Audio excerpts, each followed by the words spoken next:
a podcast to honor the gods. This better come with a sacrifice. Dave X Media.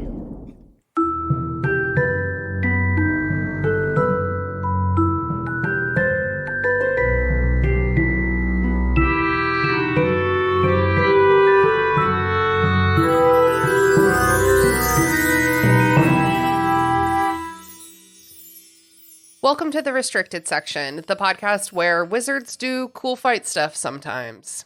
Very sometimes. If you haven't done the reading, don't worry, we did it for you. Here's what we're talking about this week. Chapter 36, The Only One He Ever Feared. Yikes on bikes, my dudes. In this week's episode of Order of the Phoenix, all of Harry's companions have been taken down. Sirius Black is dead. Harry chases Sirius's murderer, Bellatrix Lestrange, into the Ministry of Magic's atrium, like the main central foyer, I don't know, where the Dark Lord is waiting for him. But Dumbledore steps in. Dumbledore and Voldemort have a pretty dope, like, classic wizard showdown. In the end, the Ministry starts to show up, and Voldemort is forced to flee, but Fudge has no choice now but to accept that he has returned. Welcome to the Restricted Sections, where letters addressed to the head mistress will always find me, if you know what I mean. I'm your host, Christina. My co-host today is the Dark Lord himself, Andrew. Say hello to the listeners, Andrew. Hi, everyone. I'm going to try to not talk about Nazis for at least 10 minutes. I'm probably going to fit. Tell them what your shirt says. It says nachos, not Nazis. But I'm going to try my best to not get dark and sad today. Okay, perfect. Thank you so much. Yeah. And our special guest today is returning guest Zach, host of Belated Binge. Say hello to the listeners, Zach. Hi.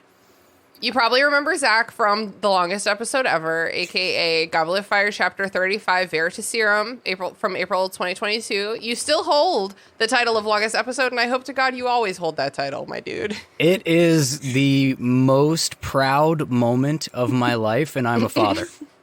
Wow, I'm honored. Well, how the fuck have you been for the past year? Fucking exhausted. How are you? Probably not as exhausted as you, but still feeling exhausted. Yeah, it's been a lot. Apparently, three-nager is a real thing.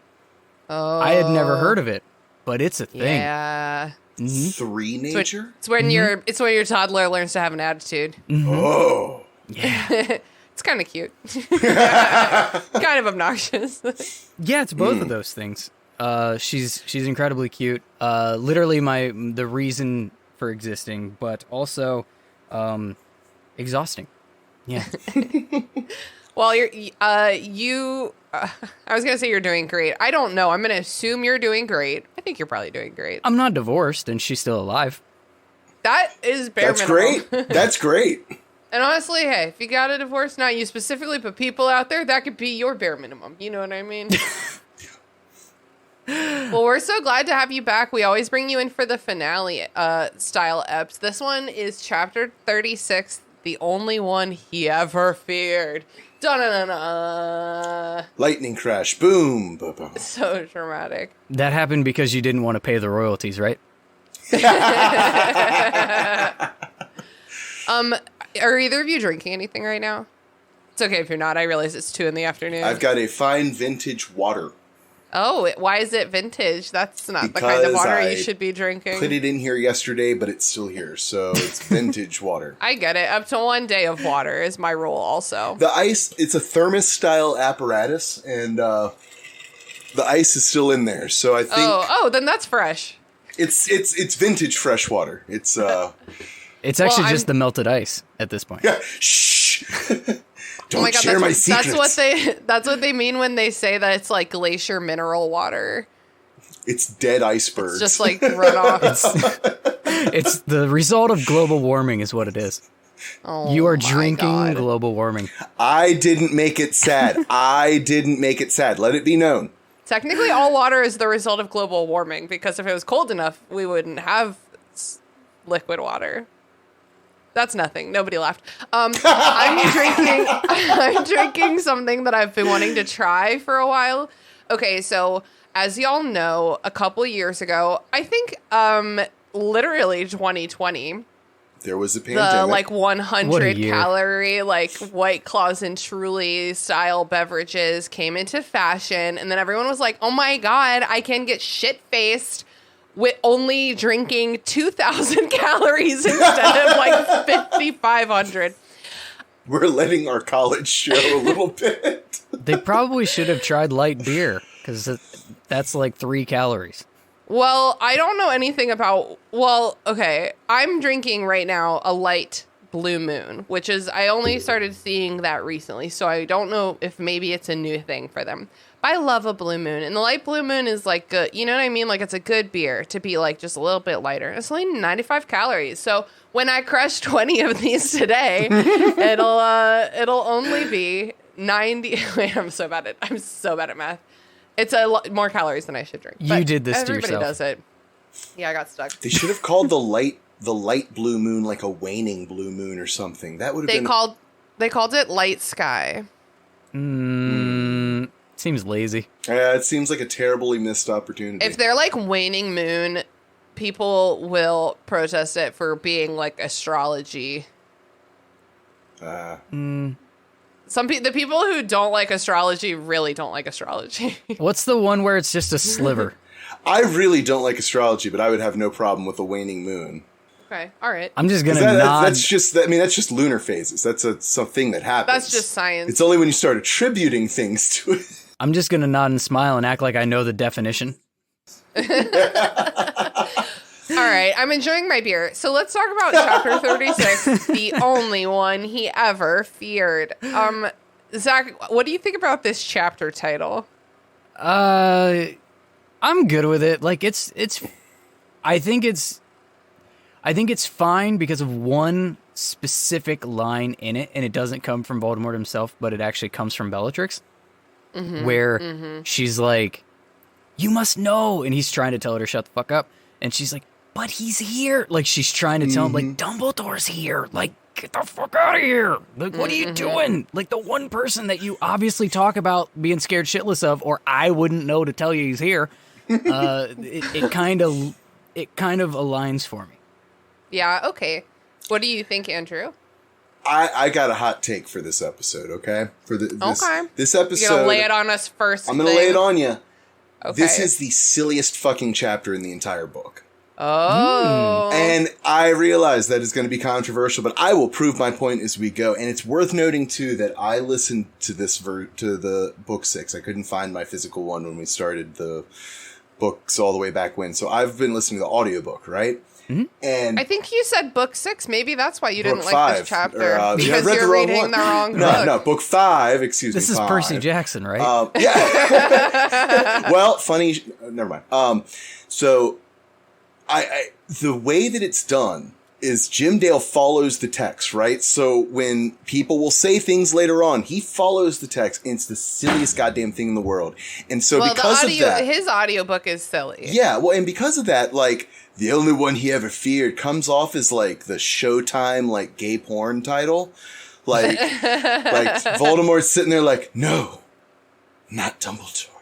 Don't tell me he's here. We're not ready for our reunion yet. I don't know. It just seems silly. It seems silly. Everything about this chapter seems silly.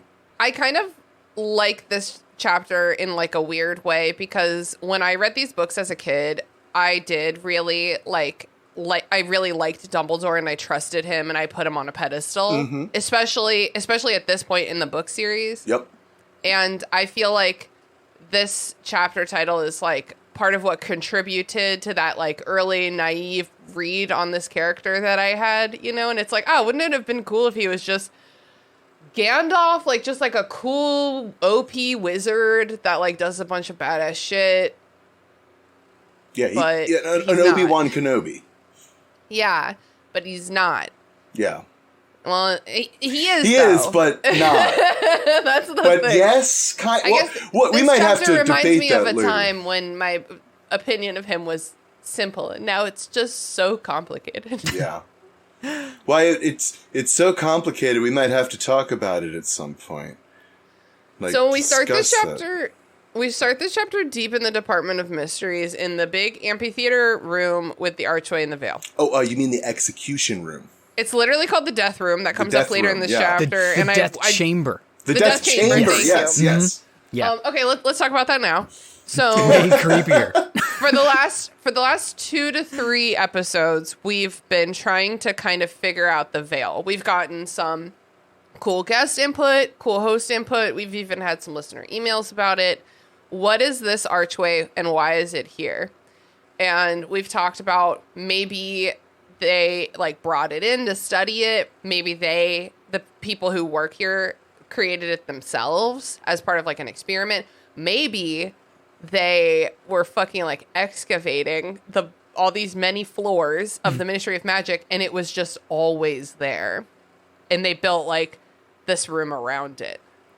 Yeah, I think the fan theory that I was like the best on this one is that this veil between life and death has always existed, and the like British wizards of the time found it and built the whole Ministry of Magic around it, and they built it like they built this room to study it. And this became like a natural place to study the other like major questions that we have in life, things that we don't truly understand. And those rooms kept like building off of this as its like central point of where this whole thing kind of came from.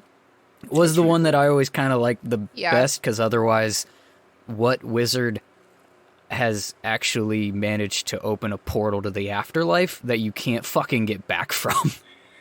So, yeah, well, and actually, the one that I'd always heard kind of answers that, because I'd always heard the rumor that I'd always liked, the fan theory, is that it is from Stonehenge, that it was a Celtic, like, dark primal magic, thing. Whoa. Yeah, and so the idea was like, one of the things that I'd heard was the idea of like the reason that the Celts the Druids disappeared is because they went through this thing and without knowing how to properly come back first.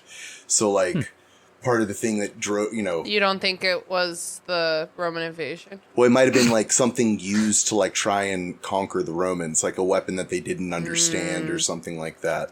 Yeah, I do like that. And then we've also talked about if it is perhaps used, however it was created, if it is perhaps used intentionally for executions, especially when we're thinking about how it's surrounded by like bleachers so people can bear witness. And then they call it the death chamber. And like chamber is giving execution. Yeah. And maybe it's the Nazis that make me think that way. That's very possible. I brought it up. You brought it up. Nazis. So yeah, I was wondering if you guys think that they use it for execution. I could, but then why do you have the Dementor's kiss? I feel like that's their version of it. But at the same time, I think we have precedents for it. I know you all don't consume or talk about the Fantastic Beasts movies. However, I will say that there is precedence in one of the first Fantastic Beasts movies that there is the death sentence for wizards, at least in America. So the idea that the British version wouldn't. I don't even remember that I did watch the first 2 movies. I don't remember that at all. It's when the fake Grindelwald sentences Newt and Tina to death, like, immediately to do his own America cover-up. And they had would this, like... be that way. Yeah. Yeah, they used it was like a ocean of void. Vat pool Yeah. of, like, void death. Yeah, kind of so like a big serious. curtain thing. Yeah. Like the void ocean curtain. What the thing. fuck? That was so... Oh my god, it's like the ocean instead of the veil. Yeah. Like, just dive right in. Oh my god. Yeah. Maybe they used it before they made whatever, like, partnership they made with the Dementors. Maybe this is what they did before and just kick people through the fucking veil. And then they're like, oh, we have these crazy dark things that can... guard the prison, so maybe we should let these people live and suffer. I think that the Ministry of Magic believes that sentencing someone to the Dementor's kiss is more humane, even though I don't feel that it is. But I feel so like much worse. I feel like they maybe would like choose to do a proper execution if the optics of that are strong, and then like choose the Dementor's Kiss path if the optics are better for not killing them. You know what I mean? What if it's like a choose your own path situation? Like, you have been sentenced. Do you want to be a vegetable or die now? Oh my God. Well, what a choice. do we know that you're dead? I'm definitely going through the veil if those are my two It's like, options. if you go through the veil, there's always the chance that everyone's wrong and you just go somewhere you can't return from. Yeah, go You're somewhere essentially cool. dead, but not actually dead. Yeah. Or could it be like worse than death? Could it be like stuck in a I can't believe how much like all of the discourse around the veil just makes me think of the His Dark Materials book series. That's a whole beautiful trilogy about this little girl who, this kid actually, this boy who accesses like the multiverse, and one of the dimensions is death, and like the main character's friend dies and in book 1, and like the whole rest of the book she's like, I have to go get him, like we have to find the right dimension. And they fucking do. Also, I just realized that I actually can answer my own question, because we do know for a fact that you die since we see the Sirius ghost in Deathly Hollows. I just thought about that. Well, maybe he goes through the portal and then and dies some other later way. in a completely unrelated accident. He dies because this is just a bunch of, like, war criminals that have been sentenced to death on the other side of this thing, and they're just killing each other for eternity. Sirius ends up in Valhalla and just is, like, slinging spells the whole time. What the fuck did I get into? He walks through the veil and he's in like a completely comparable alternate dimension, and he looks around and he's like, oh my God, where the hell am I? And then immediately a piano falls on him. You're in the Looney Tunes verse, sorry. Yeah, the Acme verse. It's a terrible place to spawn if you're not ready for it. But at least he got to see Michael Jordan and LeBron James right before he did it. He spawned in, what was that called? Toontown. That old-ass Disney property that was an online MMO that no one remembers anymore. Huh. Present company. Well, I don't Look it up. It was a thing. Toontown. Okay, so, guys, we haven't gone very far at all. Sirius Black has just died. Can we take this seriously? Seriously? Oh, no. I did it by accident. Walked right into that one. Much like a veil. Sirius Black has just died, and Harry's like, no, he hasn't died. And Lupin's like, well, I don't love this either, but I think he did die. Well, and I have to correct you here because Lupin chokes up while saying, Harry, he's not alive anymore. He's not alive. As Jim Dale says. He just lost the love of his life. Yes, he did. He did, and that's and actually stupid Harry's making it about him, sorry. Well, I think that's actually the best part of this chapter in the audiobook, is that Jim Dale's voice actually breaks. It actually breaks, yeah. When he's reading the line that says Lupin's voice broke as he spoke. And I'm like, that's really good editing. That's good, yeah. And then there's like that awkward pause where Harry's supposed to be cutting him off, where he's saying like, no, he's he's not dead. He's not you dead. could have made that a little closer to actually cut him Exactly. off. So then the editing is fucked as soon as it's like you did that really, really good, and then the next thing was not. Wow. It's long enough that you have enough time to sit there and think, like you said, like, he really did that, like, Harry, like, Harry, like, he does it, and you're like, and you have enough time to reflect on it, because then it cuts in afterwards. Yeah. He's not dead! Oh my God, Harry. Lupin has to like drag him away. Then we get Neville. And here's the part that fucked me up for like this chapter is just silly, is because Neville has like a broken nose, right? And Jim Dale does the broken nose. And so Jim Dale's like, Howie. It's written into the text. No, it's literally written into the text. It's not his fault. Howie, what Sirius Black a friend of yours? Like, it's... That's how it's written. He does it like he's holding his Howie, nose. Howie. I think that's really annoying, and I insist that it's a problem with the source material. Yes. And Absolutely. not the reading. It's I think it's a horrible choice. No, he honored exactly what was on the page. And that's your first mistake. Yeah, so I my little heart breaks at how sweet Neville is because he doesn't have any context for what's happening, and he's like, "Oh, was that fugitive a friend of yours? Was that fugitive that we thought was trying to kill you all of our third year, and we had Dementors come and stay at the castle because you were being haunted?" And he's just such a good friend. Harry, was Sirius Black a friend of yours? Neville's just non-judging. He's Neville is what we should all hope to be someday, right? Like, yeah, he's the true friend. Yes. And think about the fact that Neville's here. Yeah. He had no idea what he was didn't coming here for. Have any business. He was just like, I am Luna, down. Ginny, and Neville don't need to be here. No, they do not. And that's part of what makes it fucking silly, because then they're like, where is everyone, Neville? They're all passed out. They're all unconscious. Well, and it's like slapstick. It's like, well, Ginny was hit with something, and now she can't stop laughing. He does still have like a leg. Yeah. He has like a dancing curse on him. Yeah, he's like dancing the whole. Harry, let me tell you what happened to everyone. And like, Ron got attacked by a brain. Something that happens, you know. It's fucking silly, man. We're in the Department of Mysteries, Andrew. What the mystery is, why do we need comedy beats right now? This is a serious moment. Sirius just died. Fucking listen to me, Andrew. Did you read the chapter before this? Not tonight. Not today. No, I did not. Not recently? Not recently, no. Okay, because I think that the stuff that's happening in these chapters is sinister as hell, dude. It's like really, a lot of this shit is really scary. Do you remember the baby head? Oh, the head baby head. It gets older that's and fucked.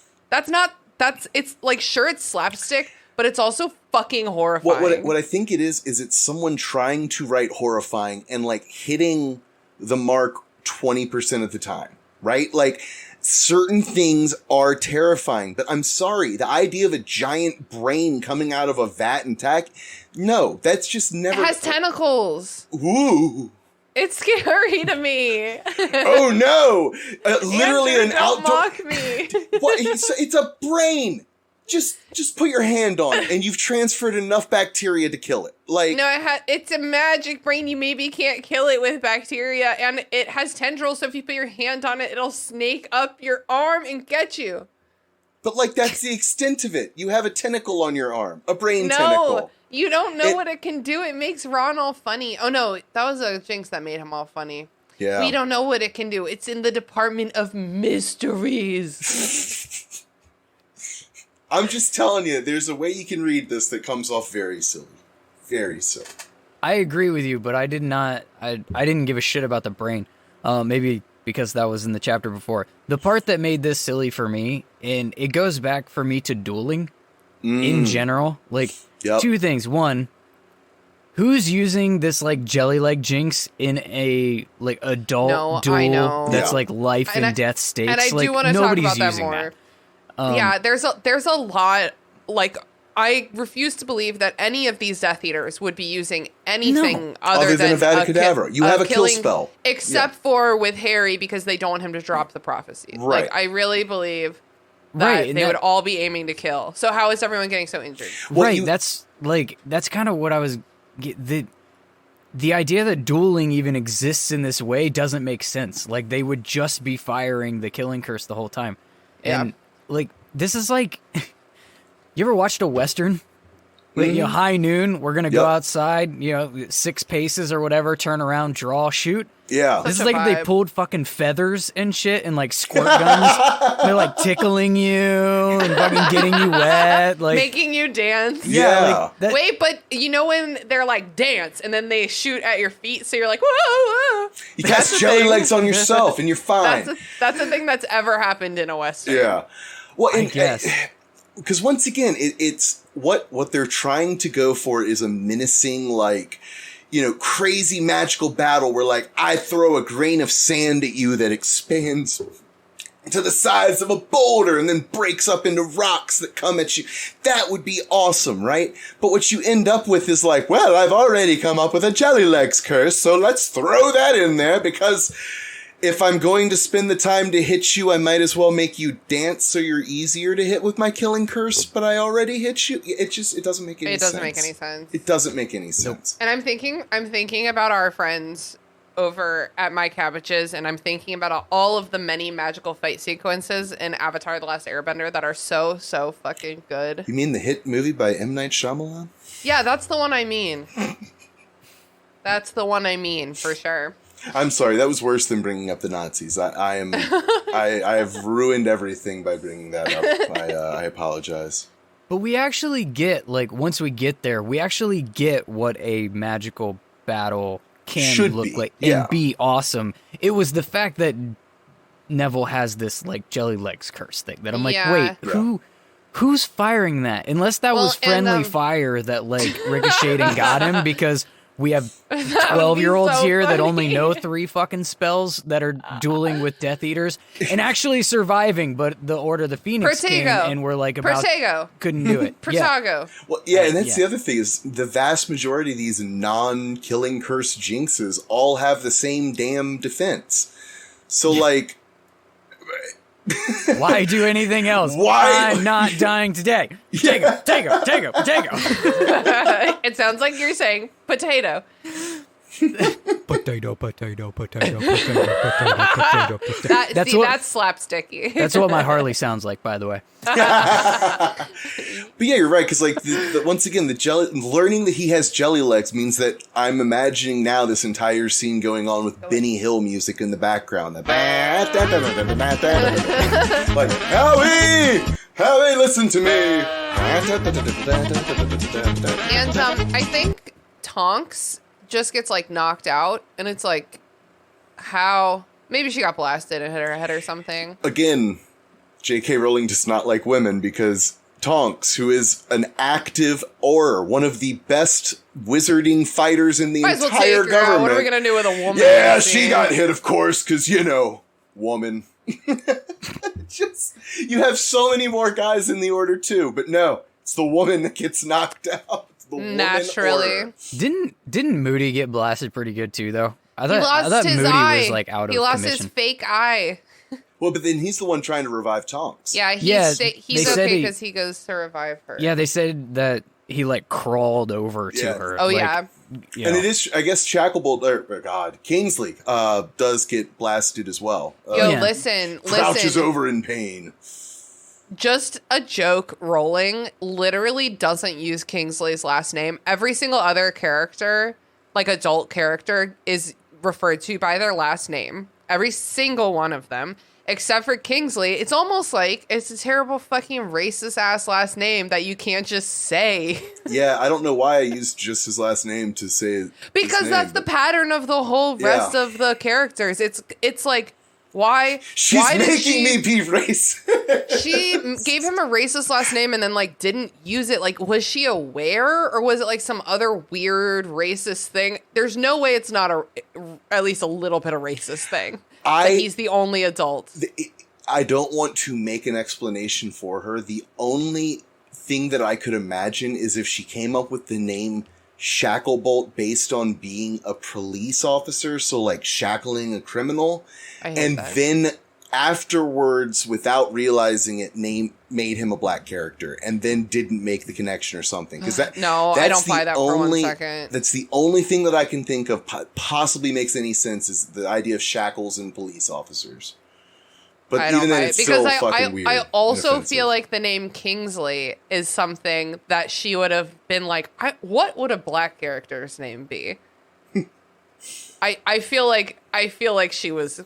It's possible. Trying to Cho Chang him. Cho Chang's rough. It's all pretty rough. Hey guys, we're so close to the end of this book. It wasn't me. I just need this to be known. I was the happy guy today. I'm just so excited for Half-Blood Prince. It's so much fun compared to this book. I love that book. That's my favorite book. It's a good one. Okay, no, we're dealing with it. Okay, we've barely done anything. We're dealing with what's happening right now. We're not aspiring to be in a different book. Speak for yourself. Dumbledore has rounded up all the Death Eaters. Bellatrix breaks away from the fight and runs, and Harry goes after her. Harry, no! Don't go! And Harry did something incredibly brave and incredibly stupid. Yeah, but this is the prototypical, like, oh no, wait, but I'm not gonna physically stop you in any way. I'm just gonna say, no, child, don't hurl yourself after a murderer. Lupin is exhausted. Okay, he's not going all the way up those stairs again now. Nobody follows him. Every single one of these people just saw Neville with the jelly legs curse. The answer was right the fuck there, and none of them did it. None of them were just like, Harry, stop, by force, jelly, like, boom. Yeah, I'm an adult. Yeah, nope. Mm-mm. So Bellatrix runs him. She hits him with some brains. Bellatrix with a French accent in this book as well. Oh yeah, that one drives me. Oh really? Batshit crazy. Yes, kind of interesting. You know how all women are French. I get the name. It does sound fair, like Bellatrix Lestrange. Like I get that it sounds French. She married into a French family. Yeah, and so of course she picked up the French accent. You know, as is tradition. Although, to be honest, if I moved south, like I'd probably come back 5 years later with a drawl. I don't know. I feel like that's like a little different because it's at least like an accent of your own native language, whereas French is like based on the speech patterns of a language that your brain isn't wired for. Well, and like she also, they were still Death Eaters before they went to Azkaban, so like they were in Britain under Voldemort. Like we've never heard of the French wing of the Death Eaters. So. No business having an accent. They just ran out of voices. No, it was Jim Dale read the name, recognized it as French, assumed French character, didn't have the background of how they actually got that last name, and just made her French. So that's how that goes down. So once again, when I say silly, this is a French accented Bellatrix who's having this discussion with Harry. Yeah, it's a little silly. Yeah. I was just glad that she used a curse that could be thwarted by like one of 3 spells that Harry knows. Yep. Yeah, me too. Woo. Dodge Thank a bullet. God. She runs into the circle room with all the doors. The door she goes through shuts behind her and the wall spins. And Harry's like, where's the exit? Where's the way out? And the room's like, oh, it's right here, my dude. What? Why? Why did it do that? Plot armor. You just had to ask. No one ever asked before. Nobody thought of that. They thought, we'll eliminate doors by ruining them with X's. No, just ask. Be polite. This isn't your room of doors. But if all you have to do is ask, why the fuck did it spin to begin with? It reminds me of at the end of Deathly Hallows. No, at the end of Half-Blood. No, maybe it's at the end of Deathly Hallows. Yeah. Maybe just describe the scene. We'll fill it No. out. It's at the end of Deathly Hallows, and after the Battle of Hogwarts, and after everything, it's at the very end, and they go up to Dumbledore's office, and the gargoyle that usually protects it is like laying on its side. It's been exploded, and Harry's like, "Oh, can I just go up?" And the gargoyle's like, "Yeah, I don't care. Do whatever you want to do." I'm not in a position to say yes or no at this point. I think it's up to you, my guy. So he takes the elevator up to the atrium, and Harry and Bellatrix face off in the atrium. Can we cue the, like, ridiculous scene that happens in chase movies for no reason where you have to stop and wait on the elevator? There's, like, music playing. Exactly. Like, I don't know how many of our listeners are used to, like, managing an adrenaline rush that's going on, you know, like, especially during an athletic endeavor. But, like, trust me when I say, if you then have to, like, come to a dead stop after running. Oh, yeah, and, you're, like, vibrating. You're sitting there and you got the adrenaline pumping, like, you're kind of crashing as that elevator's going. Like, do you remember in one of the Family Guy bits when Peter is chasing the chicken? And the chicken gets on, or he's a chicken, right? Like a giant chicken at that, yeah. And he gets on the escalator, and Peter's like 10 feet behind him, and he doesn't just walk down the escalator. He's just like shaking his fist, like waiting to catch up. Quick correction, because I don't want to get ridiculed by all of you family heads out there. I can't decide if family head or guy head is funnier, but for those of you whomst watch Family Guy, this is actually not one of the legendary chicken fights. This is actually from season 3, episode 16, a very special Family Guy frickin' Christmas. And it turns out that Peter Griffin is actually chasing an elderly woman through the mall because there's only one pair of barrettes left at the barrette kiosk, and Peter desperately needs those for Megan, whereas this old woman needs them for Julie. It must be stated that the reason that Peter is in such a desperate situation is because he is an irresponsible asshole and he accidentally got rid of his entire family's worth of Christmas presents. So really, we're rooting for the old lady here. Anyway, back to the show. Anyway, okay, she's like taunting him in a way that isn't giving a cool, mature adult to me. It's like, I've never seen a child before. Do you talk to them like they're babies? Yes, so now Jim Dale is talking in a French baby accent. Yeah, that one's tough. A purely French baby accent. If you just take it, just this chapter, and you do the source material true to its word, this is a silly fucking chapter. It's not good. It's so goddamn silly. It's silly, but then also has awesome elements in it. Yeah, I agree with both of those perspectives. Yeah. Does little baby Howie, like, it's fucking weird. I read it with my eyes, so I'm not feeling any of this audiobook aftermath. Just telling I think you. that's the problem. I had to listen to it, and I listened to it like several times. And yeah, little Howie. Yeah, it took you out of it. It's damn. They almost get like a ha ha type laugh out of Bellatrix. Like, it's that bad. It does. It takes you out of it. Because I think this dialogue takes me out of Bellatrix too. Because I think to this point in the series, she has a menacing like coldness to her. Yeah, that makes her fucking terrifying.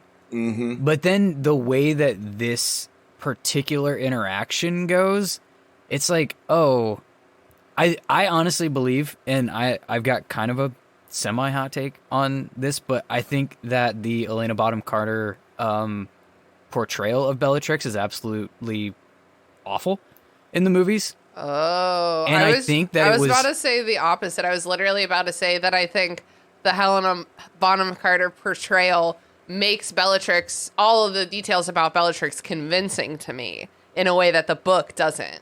I think the absolute opposite, because I think that That's so funny. I think that her portrayal is 100% all built around this interaction in the book. Yeah. Where she's more like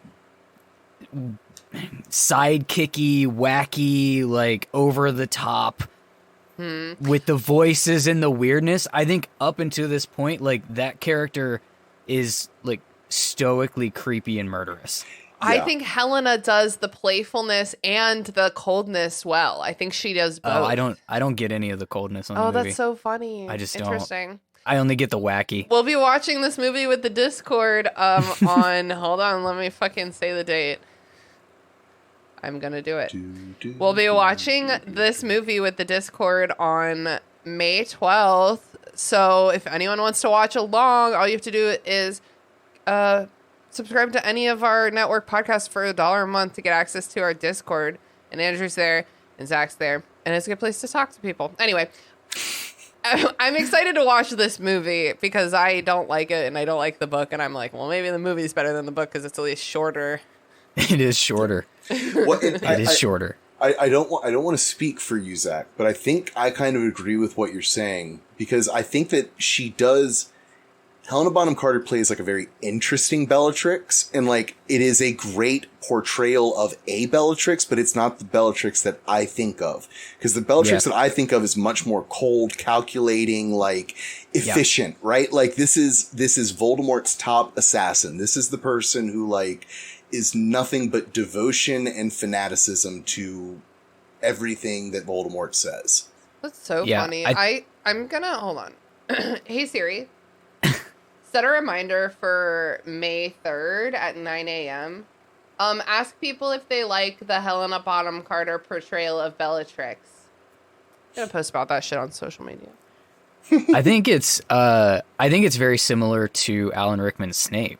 I don't like Alan Rickman's Snape in the movies either. Oh, that is so funny. I just disagree with you so much. But it's because, and here's the thing, like, I think both of them, they play like iconic, amazing characters. They don't reflect the book characters to me. I totally agree about that with Snape. Yeah. He like, not to get on a tangent about him, but he brings a level of like empathy outwardly to that character that's like no fucking way. Alan Rickman. Yeah. No, like the book Snape is insidious, not empathy, pathetic ever. Reeling back in, to this. Snape's not in this fucking chapter. No. So, no. Enter Voldemort. Can't I, Potter? Such a... It's very... Well, I like when Voldemort stuff is like silly and dramatic because I think that it's giving like queer coded evil villain. Like it's giving Megamind. Like it's giving the drama. This town isn't big enough for 2 supervillains. Oh, you're a villain, all right. Just not a super one. Yeah? What's the difference? Presentation!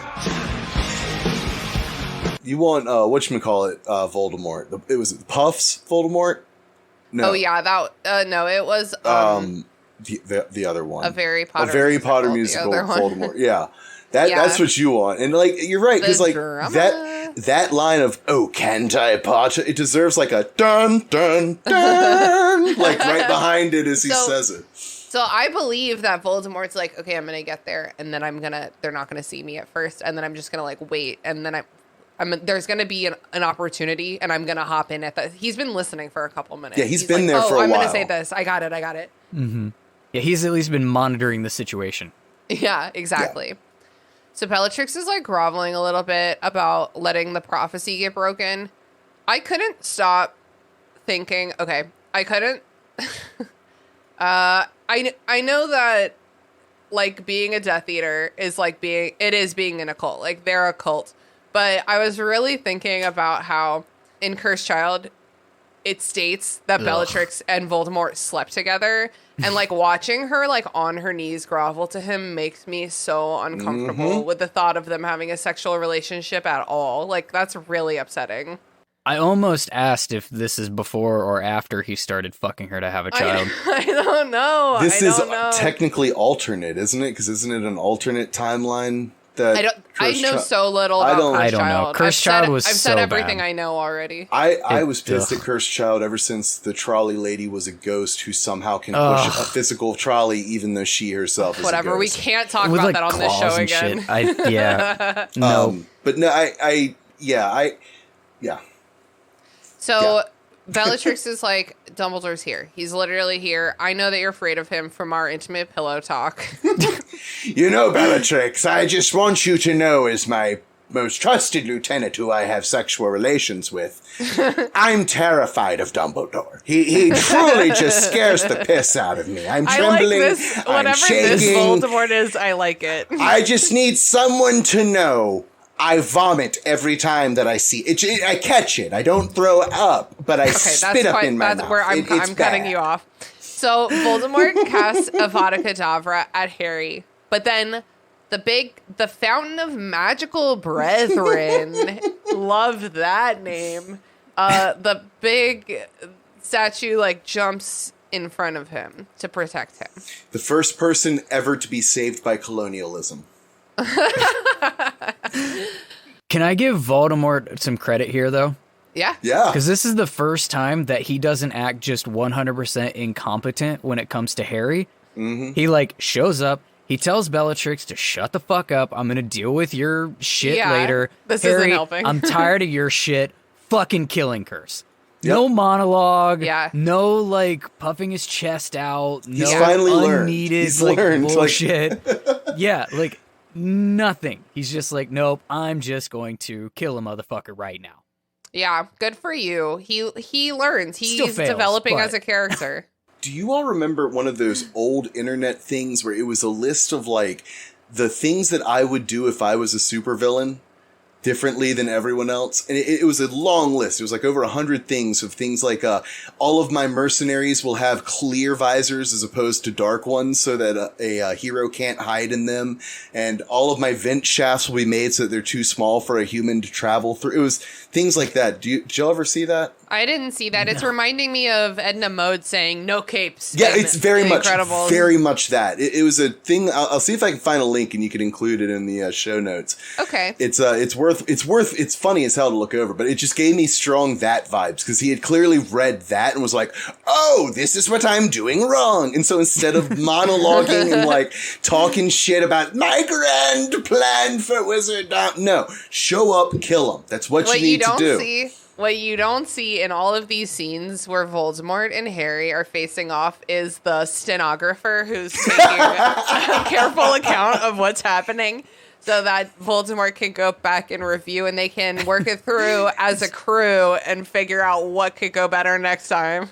Watching the game film. Yeah.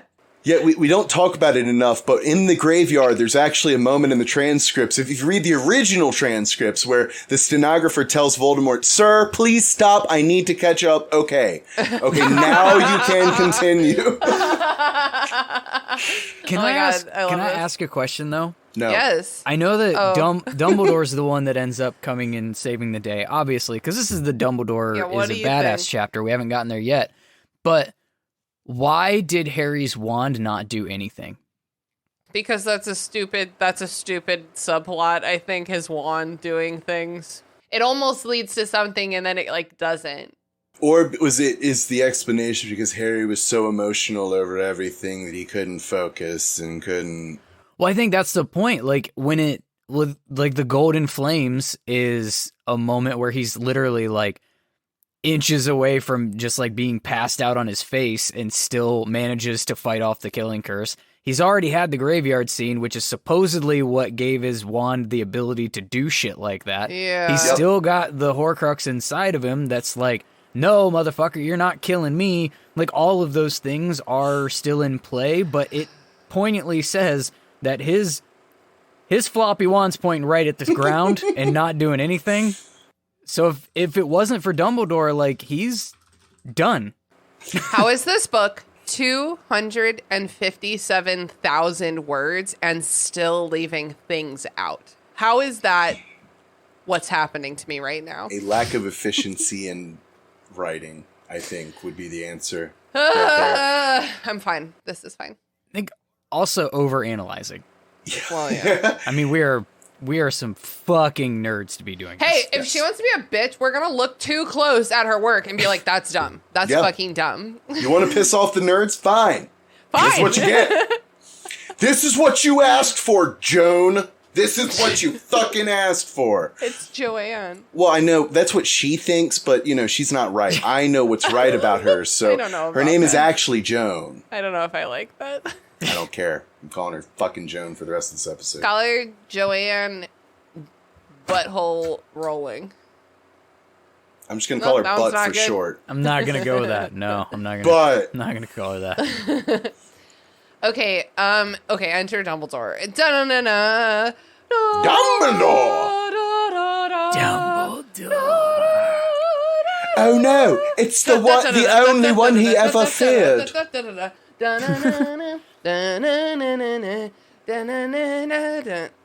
You went into Tetris there.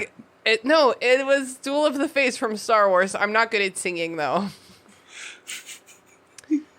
You guys know that? I'm sure. I know what you're trying. I'm sure you know the scene from Phantom Menace. Yes. You literally don't, Zach. You're shaking your head so much right now. Nope. Duel of the Fates. Get on it. I know what you're going for, but I'm pretty sure you accidentally slipped into Tetris at the end there. I literally don't know the Tetris song. No. I used to play this shit on the flute. I know exactly how it goes. Listeners, email Christina and tell her that she accidentally slipped into Tetris at the end there. Anyway, okay, Andrew, we have to stop fighting like this. Dumbledore. Okay, so the statue springs into action. The witch goes to fucking sexually pin Bellatrix to the floor. It's like gay. The goblin and the house elf go to the fireplaces for some reason. I don't know. The centaur charges Voldemort. Yeah. And he's like whack-a-moling. He's like, oh, not here. I'm over here. Where am I? I'm going. Wait, why did the goblin and the house elf go to the fireplace? So he can't I just flew wrote out. that down. So he can't flew away. Okay, so is he... I kind of think of him as also being like on the bench. All right, A squad, go in. Got my replacements to swap out. Well, yeah, because like Dumbledore knows that Voldemort's going to be throwing killing curses all over the fucking place, so he's like lining up his like blockers. You know, Yeah, maybe that's also good. protecting, because Dumbledore knows that the Ministry officials are about to start storming in a bit too. So maybe like keeping them clear them so that be there to Okay. protect One of them if them- one of them comes through. and one of them's pinning Harry like against a wall. Yeah, the Yeah. Keeping him wizard. The from headless being- wizard. Yeah. I forget where his head went. Yeah, I think Bellatrix got it. They're getting it blown off. Yeah, yeah, I think that's Bellatrix blew it off, and Okay, I want to talk about Voldemort.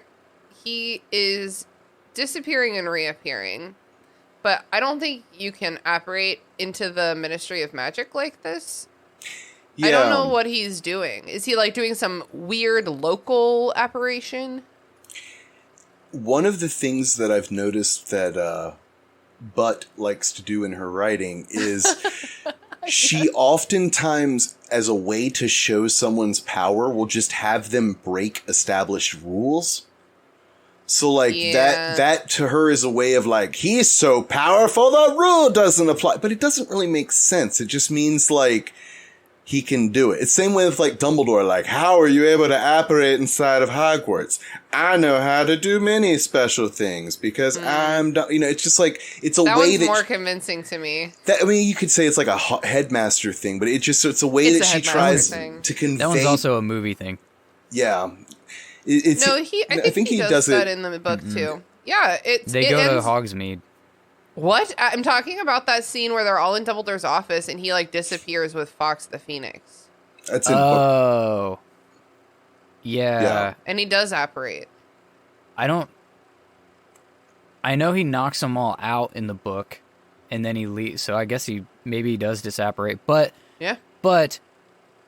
Dumbledore is also the one that is,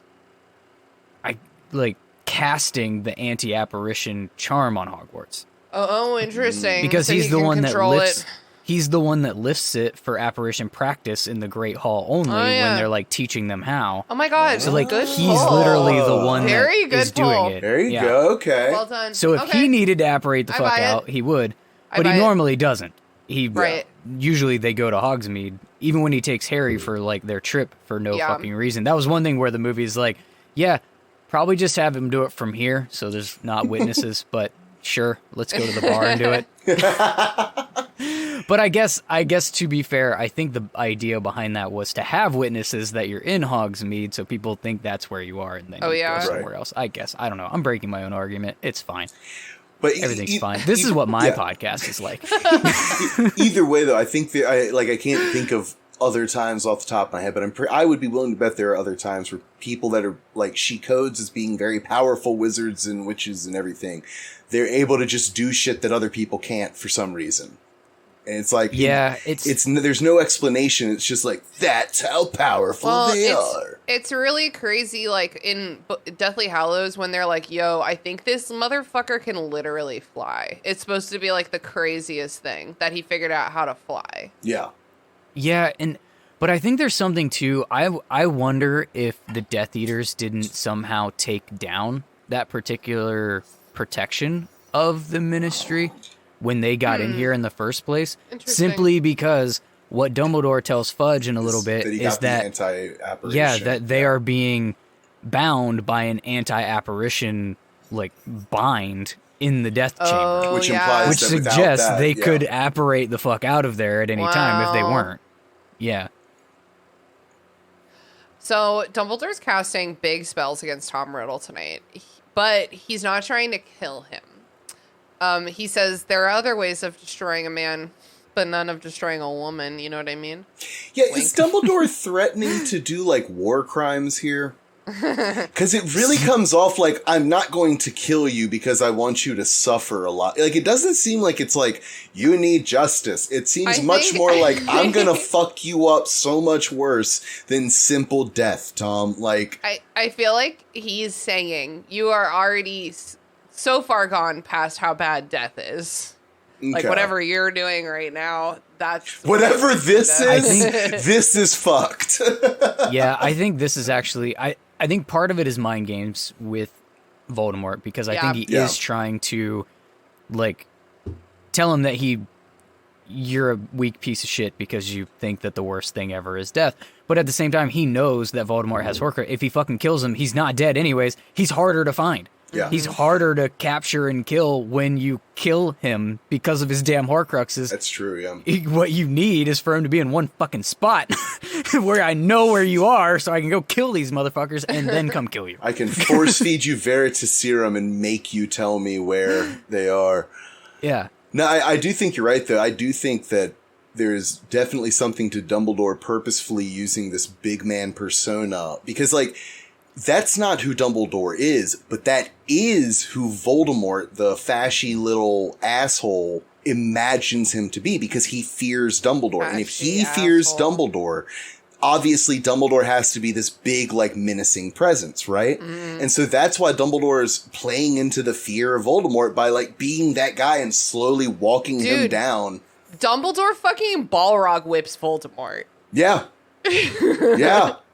I think this is a really, really interesting glimpse into Dumbledore, where I think there's a dichotomy to Dumbledore where he can absolutely be that guy. Yeah. You know, like, he can absolutely go there. Well, and that is why he's as badass as he is as a wizard, but, like, his inherent nature is... Before. Right. It's like, it kind of makes me want that, like, that... what Fantastic Beasts should have been, like, want that coming of power kind of Dumbledore, like the shit he really, like, has seen and been through and done. The side of him that's the reason he doesn't want power for himself, right? The side of him that he knows will come out if he gets that power is the guy that will walk down Tom Riddle while, you know, talking shit the entire time and making him, you know, like, projecting himself to be even bigger than he actually is. Like, even bigger than Dumbledore. Don't make me pull out my verbal harassments, okay? Like, you're gonna lose that fight. This Dumbledore is... and this scene is actually... This is one of the things that I hate most about this movie. Is visually, they got some of this very, very right. Yeah. But tonally, and then one gigantic fucking mistake, they got very, very wrong. Because in the movies, the way that they portray, the way that, like, Michael Gambon portrays this is that he's, like, struggling with everything he has to hold off Voldemort to make sure that, like, Voldemort doesn't kill Harry. And it looks like Voldemort is, like, toying with him. And they get the fucking stupid Priori Incantatem thing, like, that ruins the entire really, really stunning visual thing they've done up until that point. Right. And, like, Dumbledore's, like, two-handing it and trying, like, to keep him off. And Voldemort's, like, flicking his wand, trying to get, like, a little stream to go kill Harry. And it makes it seem like Voldemort is the one, like, toying in this scenario. In the book, it's the absolute other way around. Yeah. Yep. Dumbledore is toying with Voldemort. I think they just, in Goblet of Fire, did the Priori Incantatem and made it really, like liquidy in that way, like liquid magic, and I think they were like, that looks awesome. Let's do that again. The worst. Yeah. Well, and one of the things too that you lose, that you brought it up before, Tina, that is so important is that Balrog whip, right? Let's not forget that once again, we don't know this yet, but we know this because of knowing the future books. The first time that Dumbledore met Riddle, when he was that imposing, you know, professional wizard that came to do, what did he do? He fucking lit his dresser on fire. Like, he has traumatized this kid with fire before, and then he uses a fire whip, which, like, that's not a very Dumbledore technique that you would think, right? To, like, use a fire whip. He's that's like, I'm pissed. I've gone fire mode. I'm pissed. Well, and I know, once again, I know that I traumatized you by lighting your shit on fire to prove a point, right? Like, I don't know if he was traumatized by that. We actually, like, Dumbledore is very adept at using fire. He goes to it again in the Yeah. cave scene in too. the cave. Yep. He's like, and, Oh and my he god, said, it's his connection to Fox the Phoenix. Oh my god. could Oh my god, Yeah. he's a firebender. be. It kind of is. From this moment on, I will be known as the Phoenix King.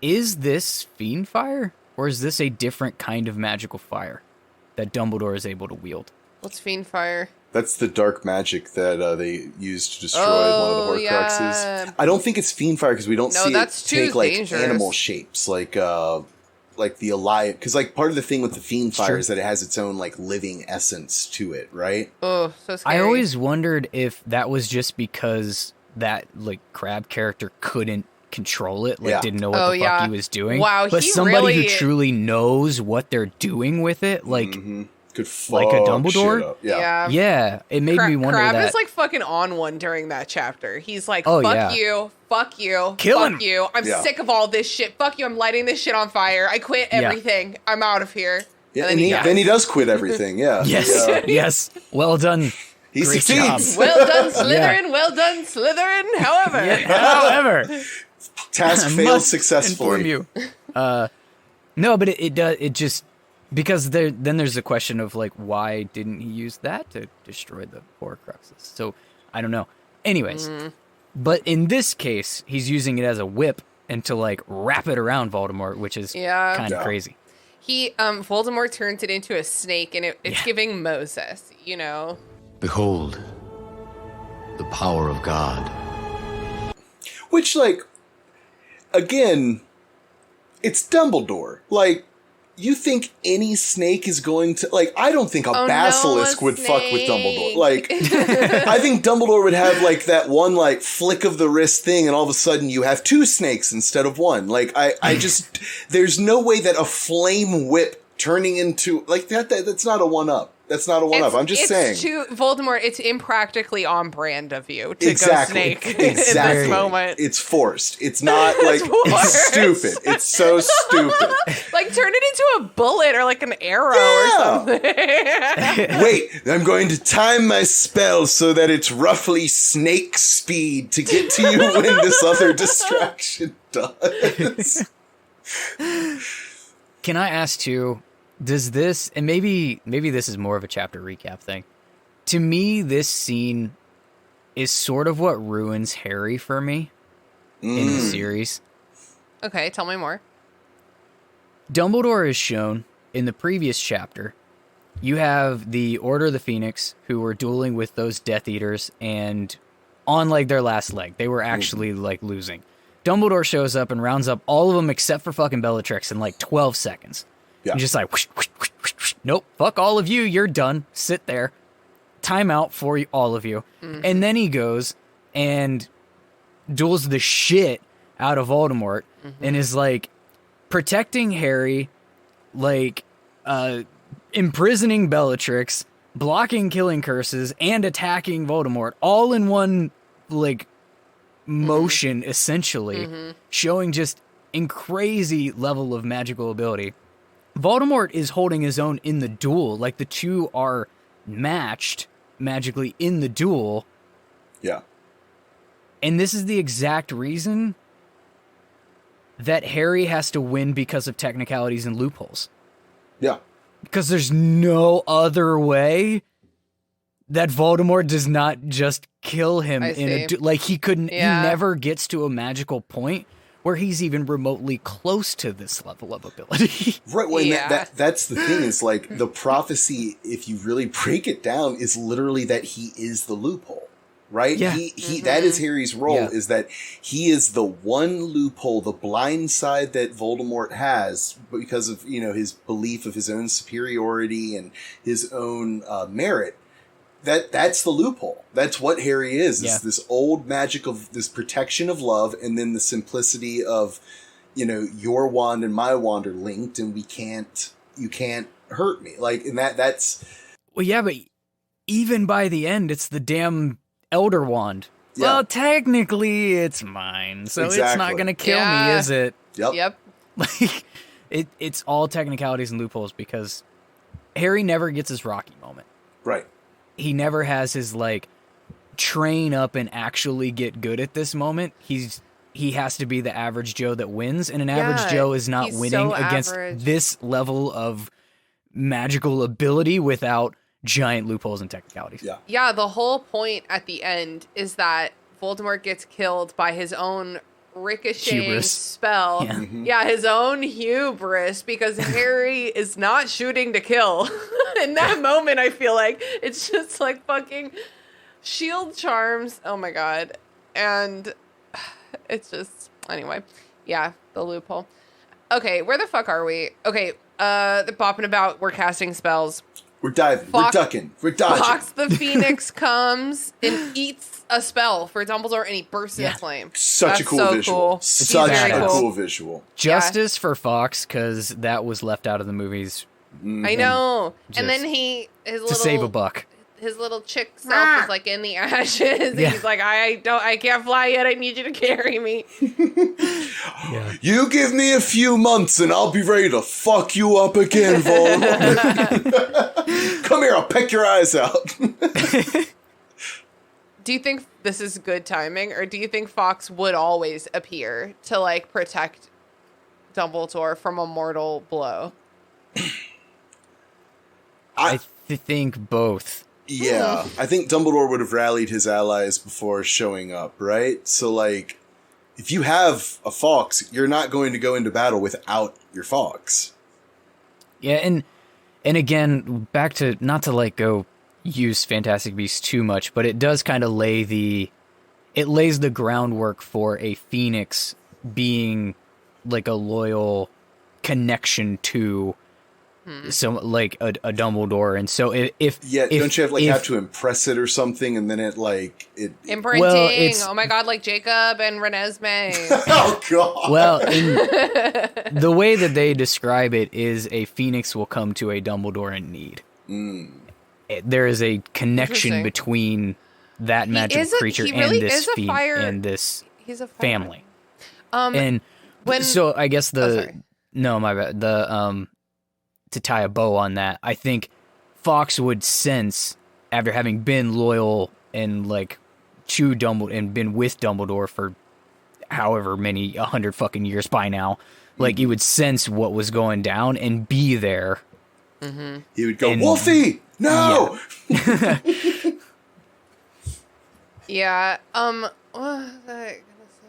Oh, I don't remember anymore. Yeah. My bad. No, it's that's my bad. I tried really hard to hold on to it, but thoughts are like dandelions dried up and floating on the wind. Marijuana affects the memory. I have been smoking a lot of weed today. It does affect the memory. That's really true. Hashtag worth it. Anyway, Voldemort disappears. Poof! Hashtag half baked. But then he didn't disappear because Harry's scar hurts a lot. It hurts like a lot. Is that Bellatrix? No, I was doing But it hoots. hurt a lot, Mr. I was doing hoots like like a baby, and then it led me to doing To Linda leaning Belcher. Yeah, it led me to Linda Belcher. all roads lead to Linda Belcher. Like, oh my god, he feels When like in he's like doubt. literally dying. Can you believe it? Oh, Bobby, he fell right in the thing. Voldemort is literally possessing Harry right now. What? Yeah. What? What? I like how Dumbledore was like, Harry, no! Like, what could he have done? What Maybe could he was Harry more have like, done? Harry, no! Like, Well, I lamenting. think this is actually really poignant because Harry thinks that everything's over. Yeah. His instinct is like, oh, okay, it's quiet. And Dumbledore's like, no, when it's quiet, that's when you fucking worry, kid. Yeah.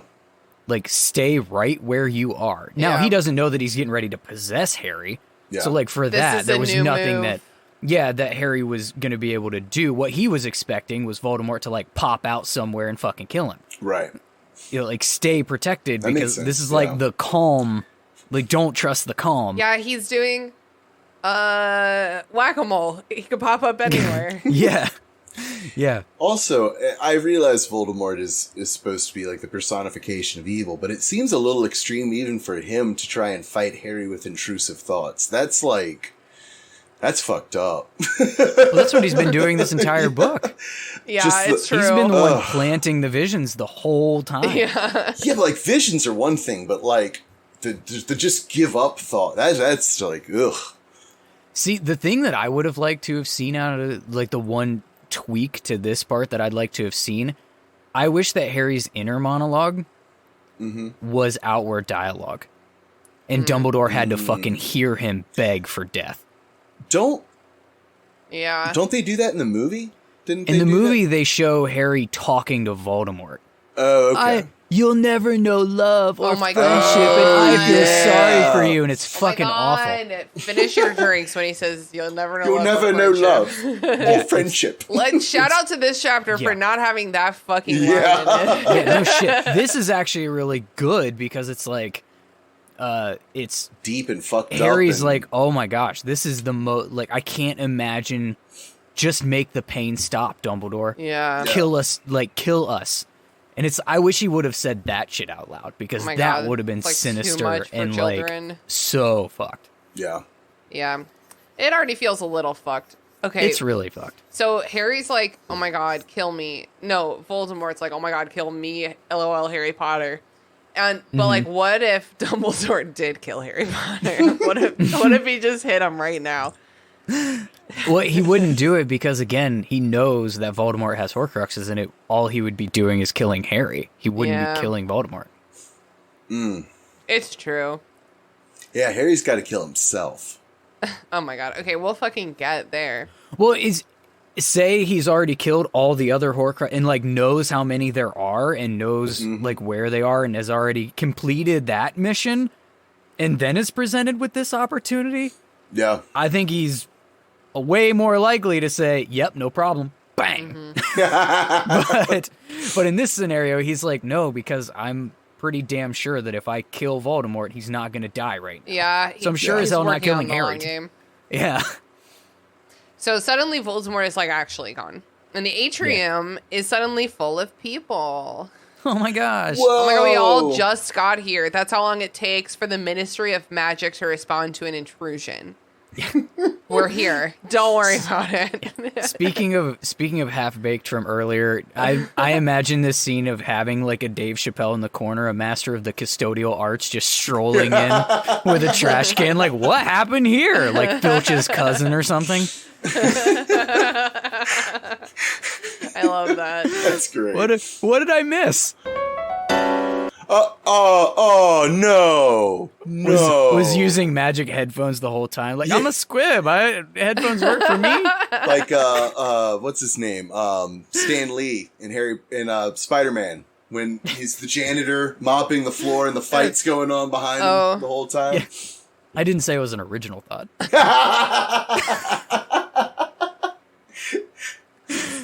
So now there's a ton of firsthand witnesses to the fact that Voldemort is back. Yeah. But Cornelius Fudge literally is I'm still trying to arrest you. And Dumbledore's "You're not. You're not. We're not doing this." He basically rolls up a newspaper and slaps him on the nose and goes, "No. Yeah. No, spray bottle. Cornelius, no. I'm very he's- mad at you right now." This is the epitome of big dick energy. Yeah. That he's pulling on Fudge right now. Yeah. Yeah. And sometimes you just got to. In front of all of Fudge's employees too. Yeah. It's but I feel Dumbledore feels probably vindicated because Fudge so literally put himself in this position. Yeah. Well, and he also knows, Dumbledore's been around long enough that he knows what's going to happen, which is in the next few weeks, Fudge is going to be outed, right? He's done. He's done. Yeah. I think ousted. Ousted, yeah. Outed is something else. He might be outed. Yeah, who knows? He might be. Well, yeah, we don't know. He has a lime green bowler hat. I mean, that seems on brand if that were the case. It's a jazzy outfit. I mean, it kind of does. Style, a very bright style. Dumbledore insists on sending Harry back to Hogwarts before he cooperates with Fudge on anything, which, like, that's cool. Yeah, that makes sense. Get him away from there so if Fudge changes his mind and, like, tries to man up again, Harry's already gone. He's already at the safe base. Yeah, I think he's just trying to get Harry the hell out of, like, get Harry out of this whole situation. Yeah. Yeah, it's just crazy that it's not handled like a crime scene where it's like, no, everyone has to stay here and give a statement. Like, absolutely not. You can't Well, leave. it's Dumbledore's crime scene. I know. Yeah. Like, he's calling the shots here.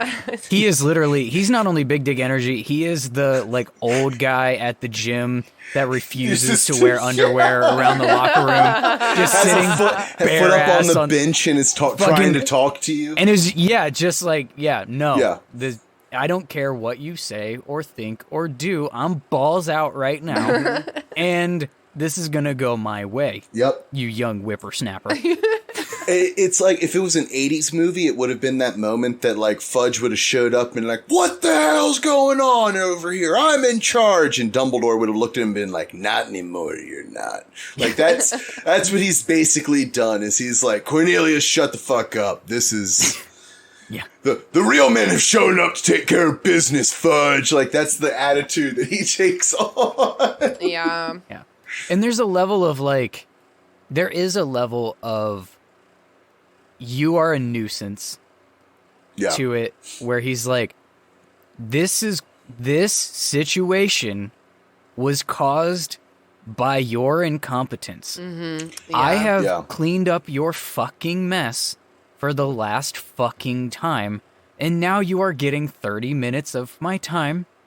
And because by you're the going to way, fix this, not me. Yeah. By the way, if you need me, I'm going back to my old job, and you're going to get that stupid fucking bitch that you put there out of there. Yeah. Which he still has to go save from, well, let's just say centaur rape. Yeah. Like, he's got to go. She's horsing Get her out of around that right now, and needs to be helped out. I reject that. And also, apparently, the Aurors have been looking for Hagrid, and he's like called them off so he can just like come back to his house and be normal. Well, yeah, because they tried to like, get him out of that. That goes back to when McGonagall took 5 to the chest or whatever it was. Ouch, Hagrid's that hurt my chest. At her age? Yeah, Hagrid's been on the run since then. Yeah. Dumbledore makes like an illegal port key for Harry, and Fudge is like, he just does it. That's illegal. And Dumbledore's like, shut your fucking mouth. Did you not just see me dueling the person everyone here is afraid of? Shut up. And he sends Harry back to Hogwarts. Yeah. I'm imagining this scene as him like being like starting to make the port key, and Fudge is like, you can't do that in front of, and he holds it up right in front of him, does the spell, stares him right in the eye, and hands it to Harry. Yeah. 1, 2, 3. And Harry's gone, and he looks at him and goes, I fucking did it. Oh, look what I just did. Turns out you're wrong. Oops. What are you gonna do? I'm feeling really excited right now because sorry for my clicking sounds in the background. We only have, oh my God, clicking Order of the Phoenix. Click, click, fucking click. We only have 2 chapters left of this godforsaken book. Oh, is that clickbait? Oh my God. Only 2 chapters left! With like 4 left, and people are like, got me! We have, next week, we're doing chapter 37, The Lost Prophecy, with Charlie and Robert from The Bits, which I think we've announced already, but if not, I'll edit that out. And then... with redacted! Redacted. And then the week after that, chapter 38, The Second War Begins, with Alex and Haley. And then we'll be covering the film on May 24th with Ethan and Tyler from Bacon and Eggs. We're going to do a classic group therapy email episode. In June, I'm going to release some fun extra stuff, and then we'll be starting Half-Blood Prince on fucking June 21st.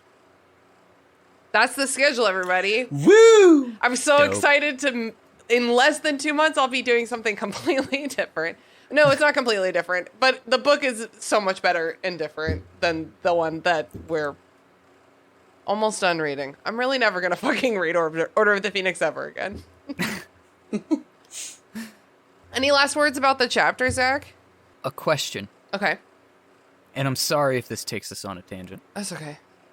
Do we think that this is the first time that Dumbledore and Voldemort have dueled one-on-one? I mean, there's no... I can't think of any evidence that they've fought toe-to-toe before this. I'm thinking back to, like, the first war. Like, olden this days. is obviously... Yeah. I think that Voldemort back in those days would have got his ass beat if he fought Dumbledore.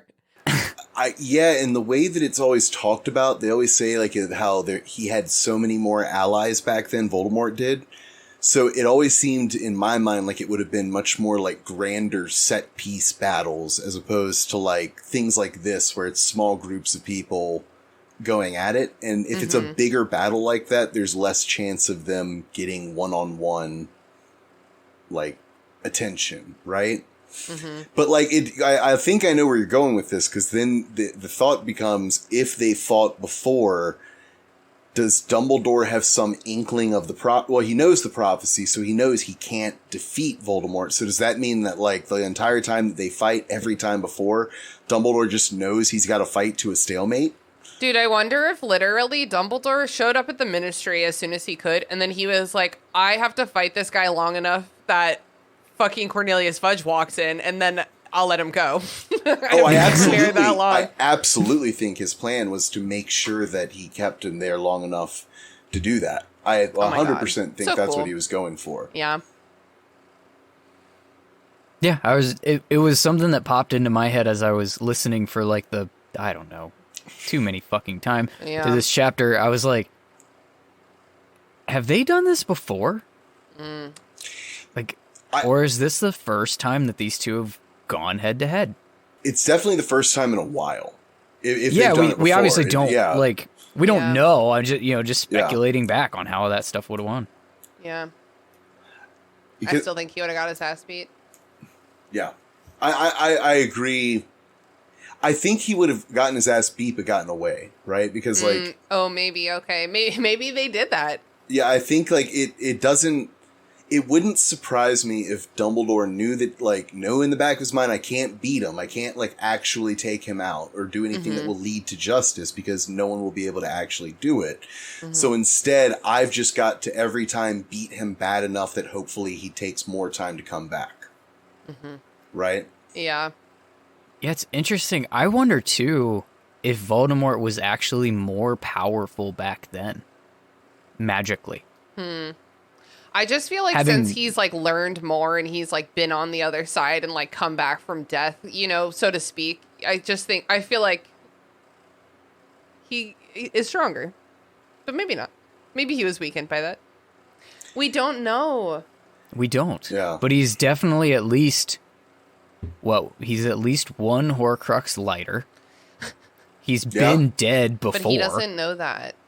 Like, no, I know, but I'm just saying, like, is it possible that he was even more formidable before he was killed and lost a Horcrux, and had not just like an army to command or whatever, but just like, was he even more like magically powerful then than he is now, perhaps a little bit weakened?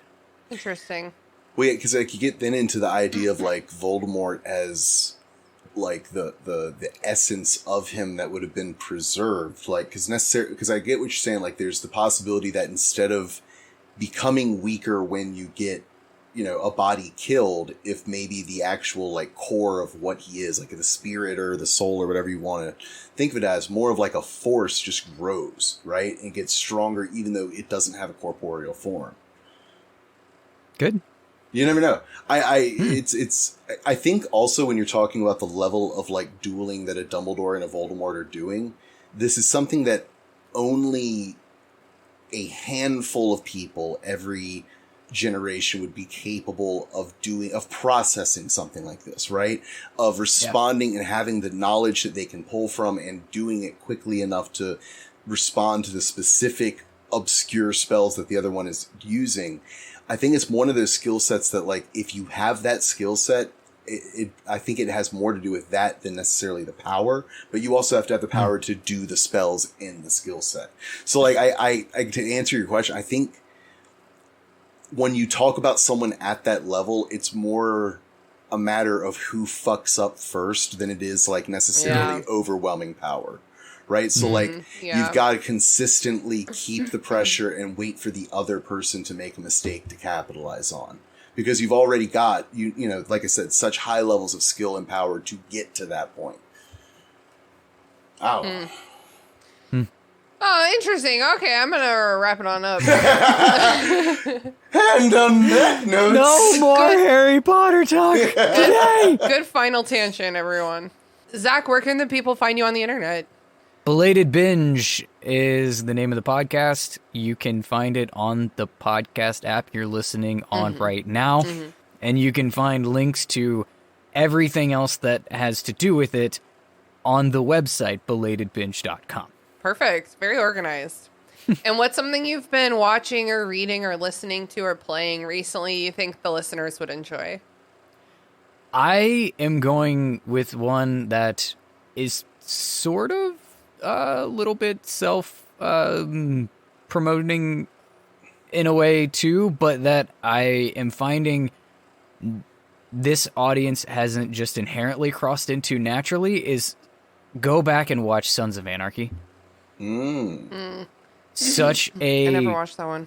Such a great TV show. Yeah. And because I'm now also covering that on my podcast, I'm also starting to find little parallels and stuff to, like, characters and story arcs and stuff like that too. Oh, wow. Something like a Harry Potter where it's like, you would not draw these correlations if you were not literally, like, consuming both at the same time. Yeah.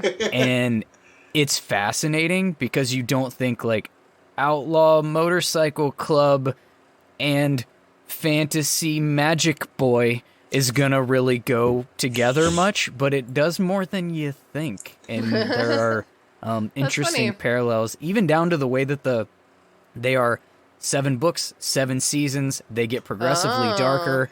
Like, the first couple of seasons are like Bikes and Bullets, where the first couple of seasons over here are kind of like, ooh, magic. Yeah. And then by the end, it's like, nobody's safe and people you love will die. Oh my God. They both follow that same, like, kind of trajectory. Oh, that's so funny. And I'm not going to tell you what happens at the end of season 6. Well, thanks for the recommendation.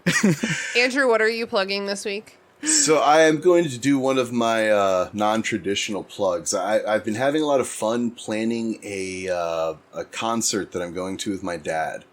So nice. I've never... Are you plugging going to concerts with your dad? Not necessarily concerts, but, like, I don't know. It's been fun engaging with my dad in a different way than a normal, like, parental way, right? Because it's more of like doing concerts. Like, that's something I love to do and something that he loves to do, but we've only ever done, like, when I was a kid. So it's kind of fun to, like, get to revisit that feeling and, like, I don't know, like, it's been a fun thing to do. So if you're looking for an activity to do with a parent, take your dad to a concert. Take your dad to a concert.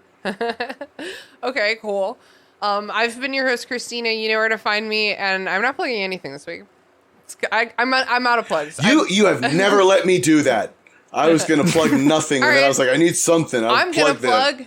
If you can not wear a bra, you should not wear a bra. That's what I'm plugging. There we go. I have that option? You have that option. Shit. Zach, that doesn't apply to you. You know why. You know why. I do. Zach, thank you so much for coming on the show. No, thank you for slumming it and letting me come crash your podcast.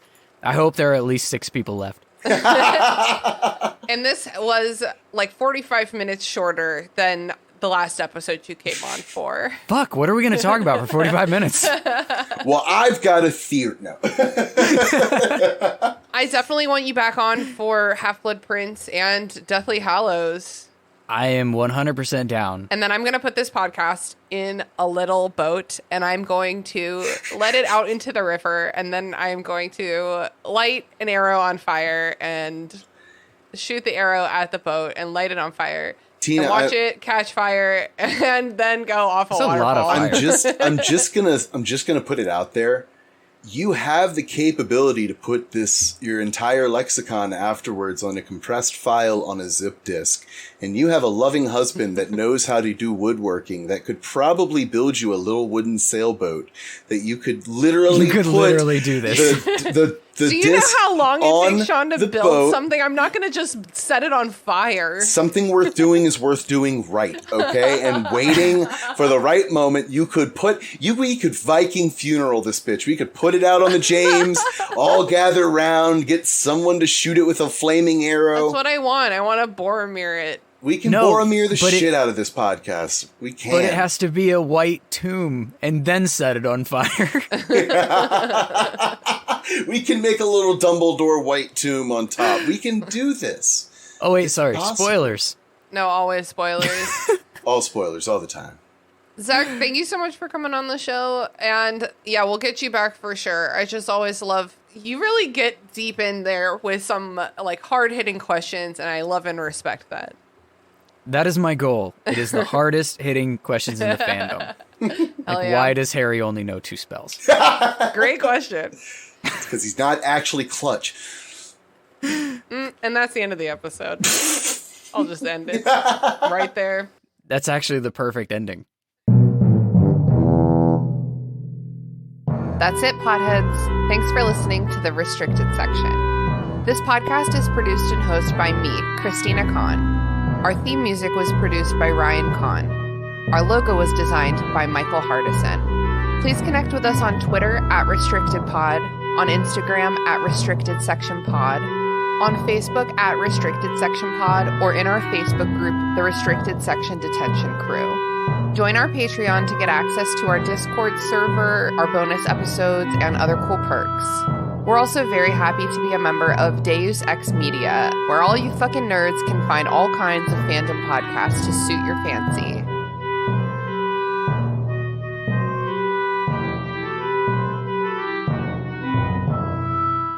Coffee, tea, honor, cabbage. Long ago, the 4 elements lived in harmony. Then, shit went totally cray when the Avatar attacked. Only the Cabbage Man, merchant of fine cruciferous vegetables, could stand against his trolling. But when the world needed some dank veg, he vanished. 10 years have passed, and my partner and I have started a new podcast. My cabbages! An Avatar podcast. A weekly show about Avatar: The Last Airbender. Whether it's Sokka's new line of cologne, Hey, look at you, sitting there on a seal. Well, now look back at me. I'm on an even bigger seal. Now look away. D&D related antics, You have to make an acrobatics check for that, and Aang just like unzips his pants and whips out his d20s. He's just like, I got this. or randomly breaking into song. Go bending waterfall. We'll stumble our way through the greatest show ever made, one episode at a time. Rotten cabbages? What kind of slum do you think this is? I knew you guys would get along, Yeah, but we I gotta am talk about Harry gonna. Potter. I am gonna start the episode. Yes, do. because we are so close to being done with this book. So help me God, Andrew, you get me to the finish line.